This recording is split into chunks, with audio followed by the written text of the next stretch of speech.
Hello viewers, welcome back to our channel ESG and Sustainability. In this video, let us understand about ESG investing.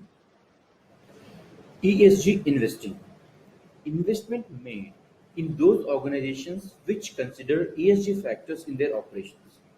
This can also be implied with sustainable investing. This is further segregated as impact investing, socially responsible investing, and ESG and value based investing. Impact investing. This is the investment which brings in financial profitability alongside creating an environmental and social impact.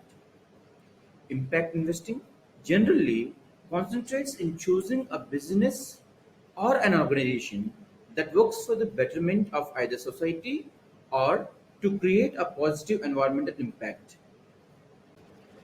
Socially responsible investing.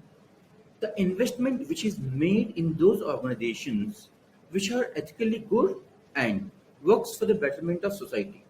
For example, not investing in companies which produce tobacco, alcohol, arms, etc. This investment involves in choosing, adding, or removing investments in organizations based on specific ethical guidelines. ESG investing or value based investing. Investment in those organizations which consider and integrate ESG factors into their operations. So, this is the investment which is made in those companies which follow high quality environmental, social, as well corporate governance standards. Thank you for watching and please stay tuned for more ESG tutorials.